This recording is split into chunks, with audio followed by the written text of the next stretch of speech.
Hello' family, পুনৰ এটা নতুন ভিডিঅ'লৈ আপোনাক সকলোকে স্বাগতম জনাইছোঁ। আজি এই ভিডিঅ'টোত আপোনালোকক এটা নতুন জব নটিফিকেশ্যনৰ বিষয়ে জনাম। যদি আপোনালোকে এই ভিডিঅ'টো প্ৰথমবাৰৰ বাবে চাই আছে তেনেহ'লে চেনেলটো ছাবস্ক্ৰাইব কৰিবলৈ নাপাহৰিব। লগতে আমাৰ এটা হোৱাটছআপ গ্ৰুপ আছে, তাৰ লিংক মই ডেছক্ৰিপশ্যনত দি দিম, তাত গৈ আপোনালোকে জইন হৈ ল'ব। গতিকে এই নতুন জব নটিফিকেশ্যনটোত কি আছে এবাৰ চাই লোৱা হওক। ইণ্ডিগো এয়াৰলাইন্স ৰিক্ৰুইটমেণ্ট 2025 ইয়াত আপোনাৰ বিভিন্ন ধৰণৰ পোষ্ট ওলাইছে ইণ্ডিগো এয়াৰলাইন্সত। ইয়াত cabin crew, finance consultant, executive finance revenue officer, executive customer service, ramp security customer service officer, loading time ramp off load officer, ground ষ্টাফো আছে, senior executive, assistant technical officer, consultant এনেধৰণৰ বিভিন্ন ধৰণৰ post আছে।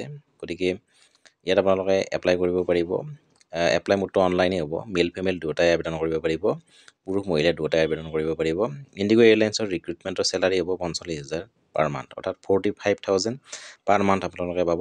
As লিমিটটো হ'ব 18 বছৰৰ পৰা 45 বছৰ, অৰ্থাৎ 18 বছৰৰ পৰা 45 বছৰলৈকে আপোনালোকে ইয়াত আবেদন কৰিব পাৰিব।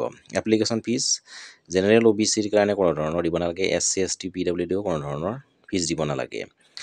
আৰু চিলেকশ্যন প্ৰচেছটো আপোনালোকৰ ইণ্টাৰভিউ আৰু গ্ৰুপ ডিছকাশ্যনৰ জৰিয়তে হ'ব। প্ৰথমে ইণ্টাৰভিউ, তাৰপিছত গ্ৰুপ ডিছকাশ্যন, এই দুটাৰ জৰিয়তে আপোনালোকৰ চিলেকশ্যনটো হ'ব। এডুকেশ্যন কোৱালিফিকেশ্যন আপোনালোকৰ যোগ্যতা কিমান লাগিব? Candidate should have pass 12th graduate from recognise board or university or institute, অৰ্থাৎ আপোনালোকে 10মান শ্ৰেণী হায়াৰ ছেকেণ্ডাৰী অথবা গ্ৰেজুৱেট যদি গ্ৰেজুৱেশ্যন কমপ্লিট কৰিছে তেনেহ'লে ইয়াত আবেদন কৰিব পাৰে। ইম্পৰ্টেণ্ট ডকুমেণ্ট কি লাগিব আপোনালোকক?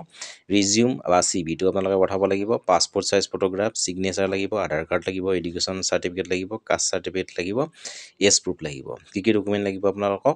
CVটো পঠাব লাগিব, ৰিজিউম বা CV যিটো আছে সেইটো পঠাব লাগিব, passport size photograph, signature, Aadhaar card, education certificate, caste certificate আৰু এজ প্ৰুফটো লাগিব। আৰু আপোনালোকৰ এডুকেশ্যন কোৱালিফিকেশ্যনটো কি লাগিব? আপোনাৰ 10th 12th অথবা গ্ৰেজুৱেট হ'লে আপোনালোকে ইয়াত এপ্লাই কৰিব পাৰিব।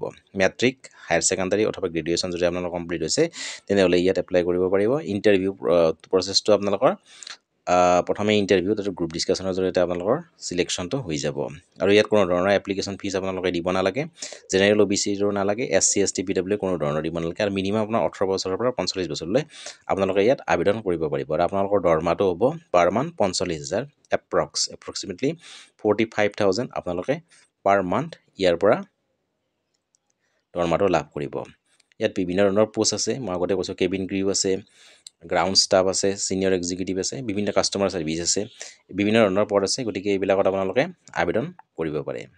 আহিলৈ ইমানে, ধন্যবাদ।